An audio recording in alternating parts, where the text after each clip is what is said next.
Sirens screamed through the cold night as flashing red and blue lights covered the walls of Black Ridge Federal Prison.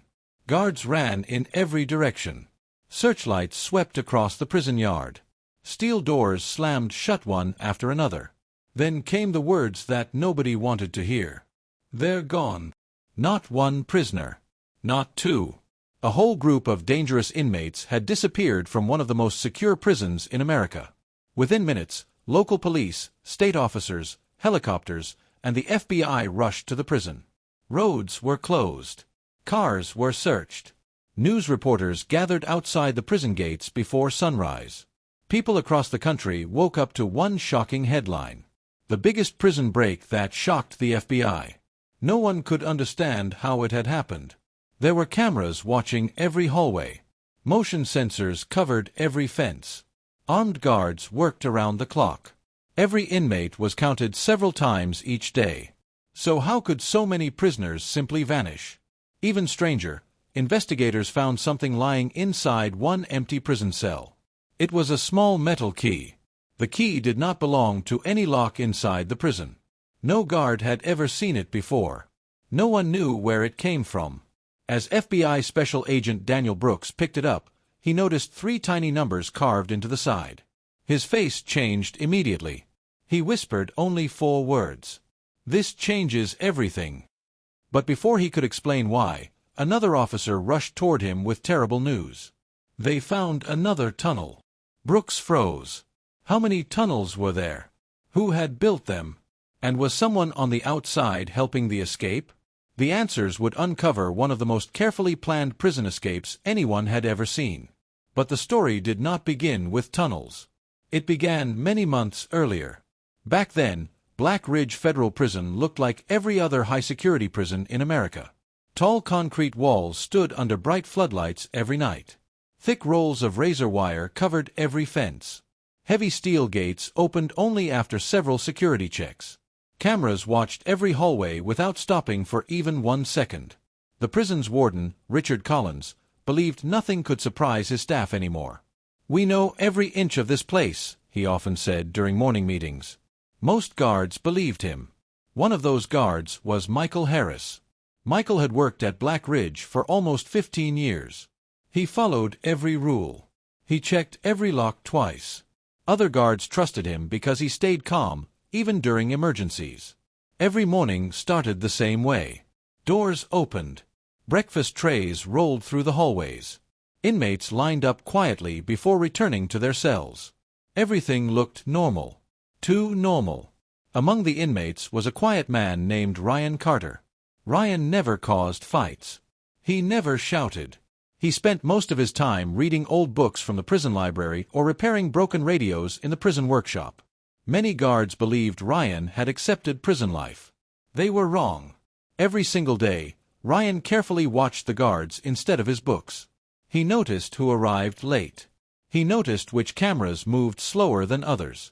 He noticed which officer always looked at his phone during night rounds. Small details. Tiny mistakes. Most people ignored them. Ryan never did. Weeks turned into months. Nothing unusual happened. Or at least, that was what everyone believed. One rainy afternoon, a maintenance worker entered an old storage room beneath one of the prison buildings. He was looking for a broken water pipe. Instead, he noticed fresh dirt piled neatly behind several old boxes. He frowned. The dirt should not have been there. He called another worker over. Together, they moved the boxes aside. Behind them was a section of concrete that looked newer than the rest of the wall. One worker reached out and tapped it with his flashlight. Knock. Knock. The sound echoed back. It was hollow. Then, before either man could step away, a loud cracking sound exploded from behind the wall.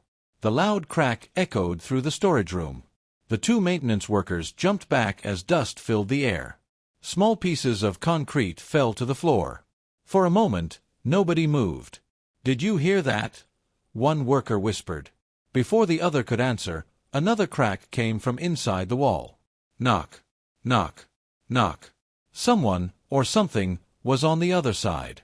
The workers hurried out of the room and called for security. Within minutes, guard Michael Harris and several officers arrived. They ordered everyone to stay back. Michael shined his flashlight across the fresh concrete. "This wasn't here last month," he said quietly. One officer carefully struck the wall with a heavy tool. The concrete broke apart. A dark hole appeared. Cold air rushed out. Everyone stared into the opening. A narrow tunnel stretched into the darkness. It was just wide enough for one person to crawl through. The guards expected to find inmates hiding inside. Instead, the tunnel was empty. Michael crawled inside with another officer. The dirt walls were smooth, almost as if someone had worked on them for months. Small wooden supports held up the ceiling. Empty water bottles, worn-out gloves, and pieces of rope were scattered along the ground. Whoever built this tunnel knew exactly what they were doing. The tunnel ended after nearly 50 feet. Or so it seemed. The far end had been blocked with fresh dirt. "It looks unfinished," one officer said. Michael wasn't convinced. He touched the dirt. It was loose. Almost too loose. He looked back at the others. "Seal this room," he ordered. "Nobody comes down here without permission." The prison immediately went into lockdown. Every inmate was counted. Every cell was searched. Every workshop, classroom, kitchen, and storage area was checked from top to bottom. Nothing suspicious was found. Not a single shovel. Not a single digging tool. Not even dirty boots. It was as if the tunnel had built itself. Days passed. Engineers examined the tunnel. They believed it had taken many months to dig. But they couldn't explain one important question. Where had all the dirt gone? Digging a tunnel that size should have created thousands of pounds of soil. Yet almost none of it could be found. The mystery only grew deeper. Life inside Black Ridge slowly returned to normal. Breakfast was served. Exercise periods continued. The prison library reopened. To most people, the danger seemed over. But Ryan Carter remained calm. Too calm. He spent his afternoons reading the same old history book near the library window. Sometimes he smiled to himself. Guard Michael noticed. He had watched prisoners for many years. He knew when someone looked nervous. He also knew when someone looked far too relaxed. One afternoon, Michael stopped beside Ryan's table. "Interesting book?" he asked. Ryan looked up with a friendly smile. "It helps the days go by." Michael nodded. "What do you think about all the searches?" Ryan shrugged. "I just follow the rules." His answer sounded simple. But something about it bothered Michael. That night, Michael reviewed security footage from the past several months. Hour after hour, he watched inmates walking through hallways, cleaning floors, working in the kitchen. Nothing unusual appeared. Then, just before midnight, he noticed something strange. A camera covering one hallway froze for exactly 12 seconds. Then it worked again. 12 seconds. The next night, the same thing happened. Another 12-second freeze. 3 nights later. Again. Always 12 seconds. Always at nearly the same time. Michael checked another camera nearby. It had frozen too. His heartbeat became faster. Someone wasn't avoiding the cameras. Someone had learned how to stop them. He immediately reported his discovery to Warden Collins. The warden called in FBI Special Agent Daniel Brooks. Brooks arrived the next morning carrying several large cases filled with equipment. He carefully examined every camera, every wire, and every computer connected to the prison security system. Hours later, he gathered the prison leaders in the control room. "This wasn't a technical problem," Brooks said. "It was planned." The room fell silent. He pointed to one screen after another. Whoever did this knew exactly when each camera switched between backup systems. They created a tiny window where nobody was watching. The warden looked shocked. "Can you tell who did it?" Brooks slowly shook his head. "Not yet." Then one of the technicians rushed into the room, breathing hard. "Agent Brooks." "What is it?" "We just found another problem." The technician placed a folded blueprint on the table. It showed the prison's underground utility system. Across the map, someone had drawn a red line. The line didn't stop at the unfinished tunnel. It continued much farther. straight toward the outer wall of Black Ridge Federal Prison. Everyone in the control room stared at the red line. For several long seconds, nobody spoke. Agent Daniel Brooks unfolded the blueprint completely and placed both hands on the table. "If this map is real," he said, "the tunnel wasn't abandoned." He traced the red line with his finger. "It was heading here."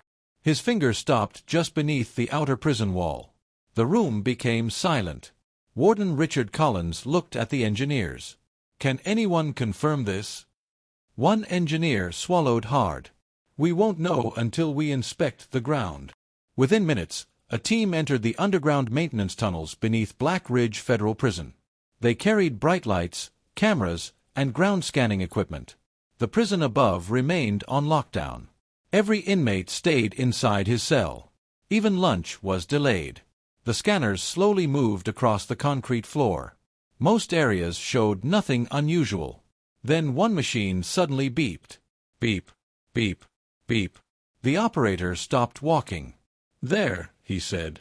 Brooks knelt beside the scanner. The reading showed an empty space beneath the floor. A hidden tunnel. Workers carefully broke through the concrete. Dust filled the air. As the opening grew larger, a dark passage appeared below. This tunnel was much bigger than the first one. It was tall enough for someone to walk through without crawling. The walls were supported with wooden beams. Battery-powered lights hung from the ceiling. Someone had even placed small arrows on the walls to mark the direction. "This wasn't made by amateurs," Brooks whispered. The investigators walked carefully through the tunnel. After nearly 100 yards, they reached a dead end. Fresh concrete blocked the path. The escape route had been sealed. But Brooks noticed something unusual. There were no footprints in the dirt. Instead, there were tire tracks. Very small tire tracks. "What kind of vehicle fits down here?" one officer asked. Brooks didn't answer immediately. He measured the marks with a ruler. Then he looked up. A utility cart. Everyone looked surprised. Only prison workers were allowed to drive small utility carts inside Black Ridge. That meant someone with access had helped move supplies through the tunnel. The investigation changed overnight. The FBI no longer believed this was only an inmate operation. Someone on the inside had almost certainly helped. Every prison employee was interviewed. Every work schedule was checked. Every maintenance record was reviewed. Guard Michael Harris answered hours of questions. So did electricians, plumbers, kitchen workers, and office staff. Most interviews led nowhere. People had simple answers. Normal routines. Nothing suspicious. Then Brooks noticed one strange detail. A maintenance worker named Kevin Moore had requested access to the underground utility system far more often than anyone else. When questioned, Kevin smiled politely. "I fix old pipes," he explained. "That's my job." His paperwork seemed correct. His work orders were signed. Nothing appeared fake. Still, Brooks wasn't satisfied. He asked Michael to quietly watch Kevin over the next several days. Meanwhile, life inside the prison seemed peaceful again. Ryan Carter kept reading books. He repaired radios in the workshop. He spoke very little. Other inmates laughed, played cards, or exercised in the yard. Everything looked ordinary. But Ryan had started paying close attention to something new. The prison clock tower. Every afternoon, he looked toward it for exactly a few seconds. Then he returned to work. Michael noticed. Again. That evening, Michael climbed into the old clock tower during his patrol. Inside, he found dusty gears, old electrical wires, and broken equipment that had not been used in years. Nothing seemed unusual, until his flashlight landed on a tiny fresh scratch near one wooden beam. He stepped closer. Someone had carved 3 small numbers into the wood. Michael's heart skipped a beat. It was the same number Agent Brooks had found on the mysterious metal key after the prison break. But this carving had clearly been made months earlier. What did 317 mean? A cell number? A code? A meeting place? Michael photographed it and called Brooks immediately. Before Brooks could arrive, another prison officer shouted from below. "Michael! What happened? We found Kevin Moore. Where is he?" The officer looked pale. "He isn't here anymore." "What do you mean?" "His truck is still parked outside. But Kevin has completely disappeared." At that exact moment, the lights across Black Ridge Federal Prison suddenly went out. The prison was swallowed by darkness. Then, somewhere deep beneath the prison, a loud explosion shook the ground. The explosion shook every building inside Black Ridge Federal Prison.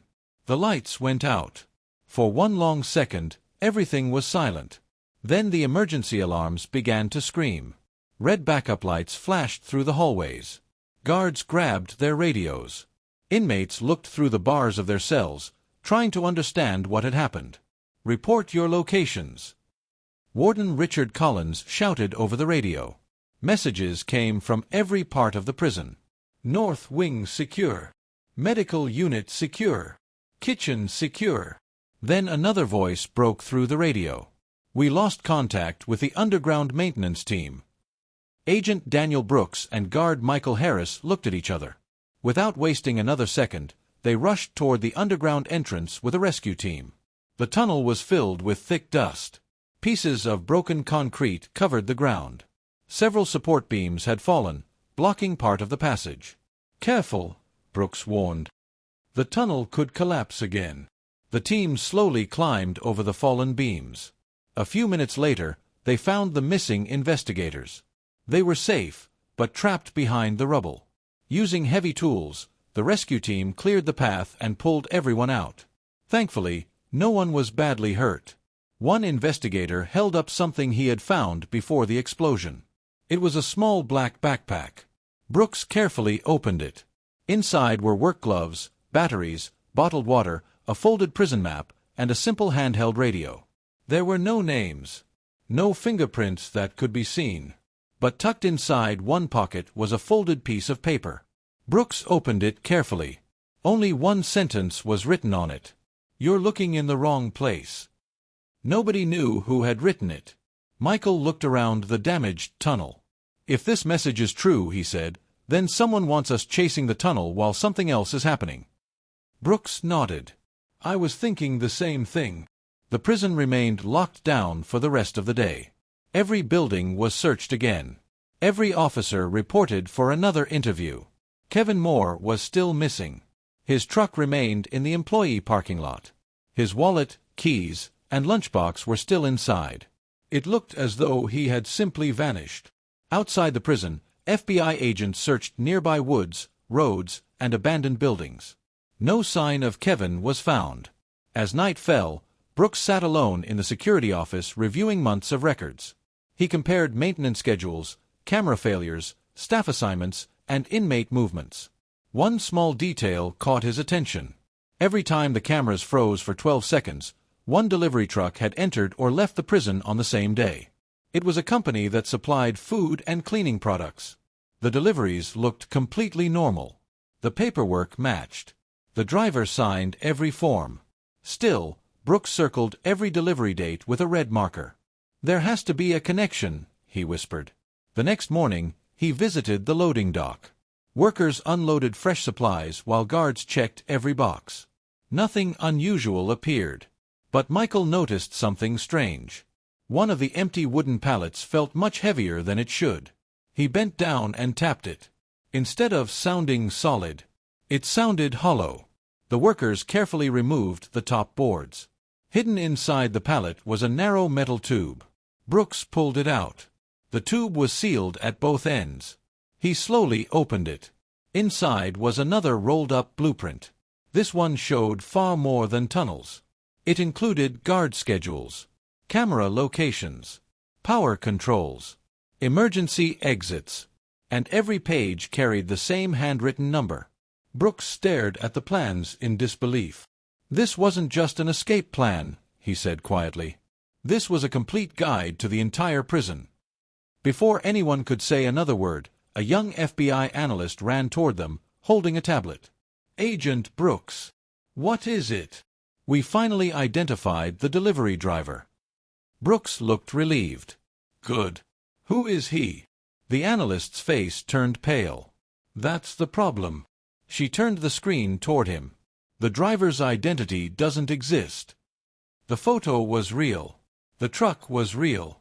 The signatures were real. But every record connected to the man had been created using fake information. Someone had built a false identity so perfect that it fooled the prison for nearly 2 years. Brooks looked back at the blueprint. Then he whispered the words that made everyone stop breathing. "I think we've been hunting the escape, but not the person who planned it." Agent Daniel Brooks looked around the room. Every clue was finally sitting in front of him. The tunnels. The fake delivery driver. The missing maintenance worker. The number 317. 4 months, every piece had looked like a different puzzle. Now they fit together. Brooks stood up and pointed to the blueprint. "This prison break wasn't planned by one inmate," he said. "It was planned by a small team that worked patiently for almost 2 years." The room became silent. Guard Michael Harris asked the question everyone was thinking. "So, who was leading them?" Brooks placed a photo of Ryan Carter on the table. "It started with him." Ryan had entered Black Ridge years earlier after being convicted of serious financial fraud and conspiracy. While serving his sentence, he never caused trouble. He stayed quiet, earned trust, and watched everything around him. "He wasn't the strongest inmate," Brooks explained. "He was the most patient." Ryan noticed tiny mistakes that happened every day. A camera that briefly switched systems. A storage room that was rarely checked. Old maintenance tunnels beneath the prison. He couldn't escape alone. So he slowly recruited help. Not through threats. Not through violence. Through careful planning. The fake delivery driver became the group's link to the outside. During routine supply deliveries, small legal items like batteries, rope, gloves, maps, and tools were hidden inside specially built wooden pallets. Each shipment looked ordinary, so nothing raised suspicion. Kevin Moore, the maintenance worker, had unknowingly made the plan easier. Months before the escape, someone secretly copied his work identification card after he accidentally left it unattended. The copied credentials were later used to access restricted maintenance areas without Kevin realizing it. When Kevin discovered something was wrong and tried to report it, he became frightened and went into hiding, believing he would be blamed for the security failures. He later contacted the FBI and agreed to cooperate. The mysterious number 317 was the final clue. It wasn't a cell number. It wasn't a code. It was the page number inside an old engineering manual stored in the prison library. Ryan had chosen that page because it contained a drawing of the prison's original underground utility system, including forgotten maintenance passages that had been sealed decades earlier. Anyone who knew the meaning of 317 knew exactly where to begin digging. The explosion in the tunnel had also been explained. It was not meant to hurt anyone. A small timed charge had been used after the escape to collapse part of the tunnel and destroy evidence, making investigators believe they were chasing the wrong path. Everything had been designed to waste time. And for a while, it worked. Using traffic cameras, toll records, security footage, and tips from the public, the FBI slowly traced the fake delivery truck's route after the escape. 3 days later, officers located an abandoned warehouse several states away.